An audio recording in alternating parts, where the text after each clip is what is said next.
Yo, pause that scroll. 99% of you freeloaders watching aren't even subscribed. What's up with that? Smash that button. It's free. It helps. It means you're not just creeping for the drama. All right, let's get into it because we're about to piss off half the white dudes sipping Chang in Thailand. Here's the raw truth. I will never marry a Thai woman. Cue the angry Facebook expats and their 47 comment essays. But someone's got to say what everyone else whispers after their fourth Leo. Look, it's not because I hate Thai women. It's not because I think they're all out for my wallet. And it sure as hell isn't because I can't get one. Try 3 proposals, all real, all with girls who would make solid wives on paper. So why did I walk? Let's light this powder keg. First big shocker. When you marry a Thai woman, you aren't marrying just her. You're marrying every cousin, uncle, grandma, and their broken motorbike. I dated this absolute sweetheart, Nim. All was chill until, boom. Dad needs hospital money. Then sis's bike eats pavement. Then grandma's roof is leaking. There goes your bar tab for the next 3 years. Before you know it, you're the family ATM with 0 withdrawal limit. And you'll hear this line, it's not about the money, it's family. Yeah, welcome to the club, sucker. You willing to bankroll that circus for life? Because that's what marriage means. Every emergency is now your emergency.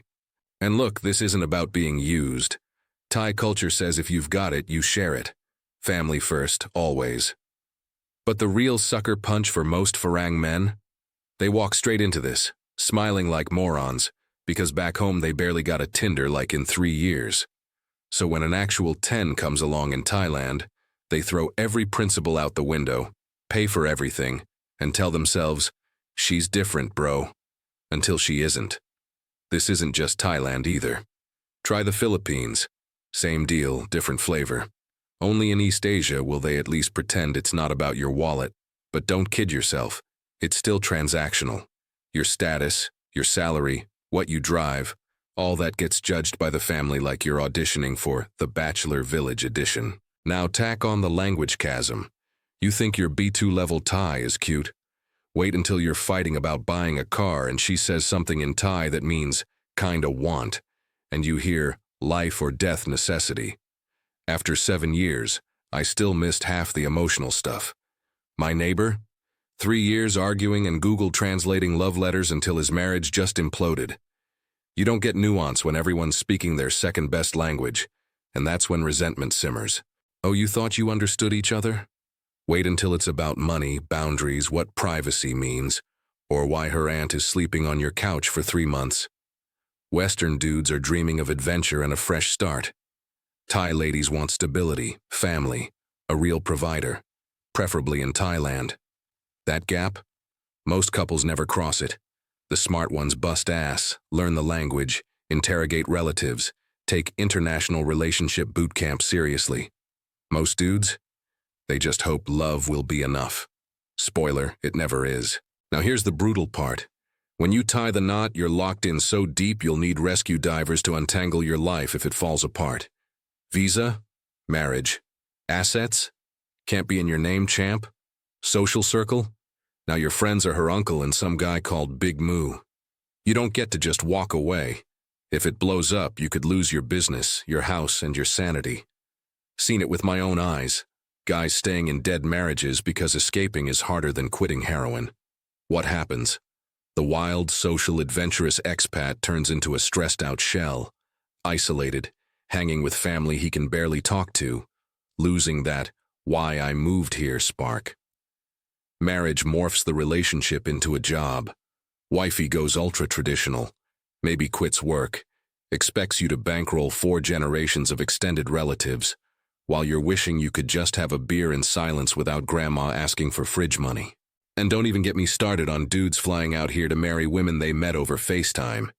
Never seen her after sunrise, never met her family, planning a life together after 6 months of emoji flirting.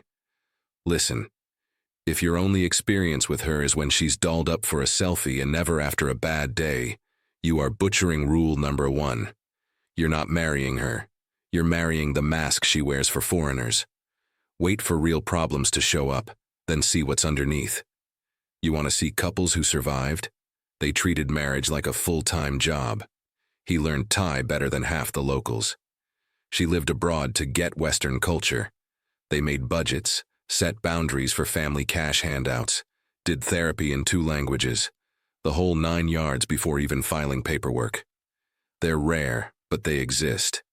Most guys just take the leap and hope the net appears, but that net is usually made of fishing line and wishful thinking. So why do I keep it casual? Because I like friends with benefits, not friends with obligations. Girlfriends, yes. Wives, not unless the relationship comes with an eject button. I can support someone if I want, not because her uncle's duck farm needs a bailout. I keep my freedom, she keeps her options, everybody wins. Look, there are success stories. A Norwegian here, an Aussie there. Sometimes it works. And yes, there are Thai families who want nothing from their foreign son-in-law except happiness. But for every guy boasting about a flawless Thai marriage, there's a dozen more quietly crying into their somtam about school fees and in-laws. Here's how you don't get played.